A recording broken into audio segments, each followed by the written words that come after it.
A ver, hoy nos metemos en un tema complicado. Vamos a intentar algo, analizar la figura de Jesucristo, pero quitando la fe de la ecuación. Pensemos en él como un personaje histórico. ¿Qué nos dicen los hechos, los documentos? Vamos a tratar de entender al hombre, al que partió la historia en dos.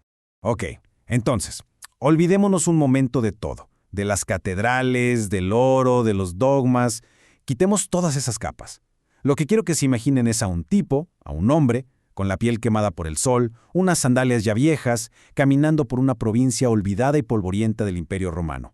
Justo de eso se trata este análisis, ¿eh? No de la religión, sino del hombre y del impacto que tuvo en la historia. Y aquí viene la pregunta clave, la que de verdad importa. ¿Quién era este hombre? Piénsenlo. No tenía un ejército, no escribió ni una sola palabra. Y encima murió ejecutado como un criminal cualquiera. Y aún así, su sombra es tan, pero tan grande, que partió nuestra historia en un antes y un después. Así que hoy vamos a ver al rebelde, al filósofo de los que nadie quería. Claro que para entender a una persona, primero hay que entender su mundo, ¿no?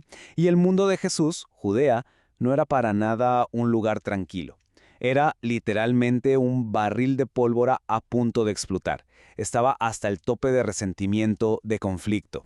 Y es que aquí chocaban dos mundos de frente. Por un lado tenías a los romanos, obsesionados con el orden, el control y, claro, los impuestos. Y por el otro, al pueblo judío, que lo único que quería era su libertad, y que esperaba con ansias a un Mesías que lo salvara. Y justo en medio de toda esa tensión, de ese hervidero, ahí es donde aparece Jesús. Entonces, en medio de todo este caos, sale este artesano de Nazaret. Pero ojo, aquí hay un detalle bien interesante. La palabra griega que usan para describir su oficio es tectón. Y eso no es el carpintero delicado que vemos en las pinturas del Renacimiento, para nada. Sugiere más bien a un constructor, un obrero rudo, alguien que trabajaba con sus manos, con piedra y madera. Un hombre del pueblo, pues. Y este hombre empezó a decir cosas que, digamos, no le gustaron nada a la gente en el poder. Ahora pasemos a lo que decía. Y aquí es donde la cosa se pone de verdad interesante, porque el centro de su mensaje era, pues, una completa revolución. Iba totalmente en contra de la cultura de la época, en contra de todo lo que representaba Roma, la fuerza, el poder, el honor. Esta frase, los últimos serán los primeros, prácticamente lo resume todo. Y fíjense, no es nada más una frase bonita, espiritual. En ese momento y en ese lugar era la rebelión intelectual más grande que te pudieras imaginar. Mientras Roma decía, el fuerte gana, él venía y decía, no, la verdadera fuerza está en el débil, en el oprimido. Y su forma de actuar era igual de radical. No lo veías codeándose con reyes o generales, para nada. Él se sentaba a comer con la gente que nadie quería. Recaudadores de impuestos, prostitutas, enfermos, los parias de la sociedad. Al hacer eso, estaba dinamitando el sistema de castas de la época. Era un mensaje increíblemente subversivo para el orden que imponía gente como Poncio Pilato. Y bueno, era inevitable, ¿no? Con una filosofía así, tarde o temprano, se iba a topar de frente con el poder. Y esa confrontación ocurrió en Jerusalén. Fue un choque que, al final, selló su destino. A ver, su llegada a Jerusalén, con toda la gente aclamándolo justo durante la Pascua, para Roma eso no fue un acto religioso, fue una amenaza política, así, con todas sus letras. Olía a rebelión, a sedición. Y por eso lo crucificaron. Hay que entender que la cruz no era un castigo religioso, era la pena que Roma reservaba para los rebeldes y los esclavos. Era un mensaje brutal, clarísimo.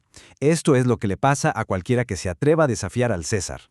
Pero aquí es donde la historia da un giro completamente inesperado. La ejecución, que se suponía que iba a ser el fin de todo, el punto final, se convirtió en un comienzo. Vaya paradoja. Pero fue un comienzo que al mismo tiempo rompió en pedazos la unidad de las grandes religiones que venían de Abraham. Por ejemplo, en el Islam, Jesús, a quien llaman Isa, es una figura importantísima, uno de sus profetas más venerados. Lo reconocen como el Mesías que nació de una virgen e hizo milagros. Pero, y aquí vienen las diferencias clave, para el Islam, él no es divino, no es el Hijo de Dios. Y la creencia general es que ni siquiera murió en la cruz, sino que fue llevado directamente al cielo. Y de hecho, esperan que regrese al final de los tiempos. Luego, para el judaísmo, el rechazo es total, y se basa en razones muy concretas. Primero, ellos esperaban a un Mesías que fuera un rey, un guerrero que los liberara de los romanos, no a alguien que muriera como una víctima. Segundo, y esto es importantísimo, La idea de que un hombre pueda ser Dios es simplemente idolatría. Va en contra de la base de su fe, del monoteísmo estricto. Y por si fuera poco, sus críticas a ciertas partes de la ley sagrada, y el hecho de que su mensaje se abriera a los que no eran judíos, pues lo alejó por completo de lo que ellos esperaban de un Mesías. Entonces, como vemos, las diferencias son gigantescas, son irreconciliables. Resumiendo, para el cristianismo, Él es el Hijo de Dios, el Mesías divino que murió en la cruz para salvar a la humanidad. Para el judaísmo, fue un falso profeta, y la idea de que sea divino es simplemente inaceptable.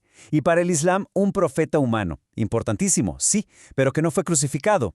O sea, tenemos 3 caminos, 3 interpretaciones que no tienen nada que ver una con la otra sobre la misma persona. Pero más allá de lo que cada quien crea, el hecho histórico duro, el que no se puede negar, es este. Un solo hombre, sin ejércitos, sin dinero, sin poder, logró cambiar por completo el ADN de nuestra civilización.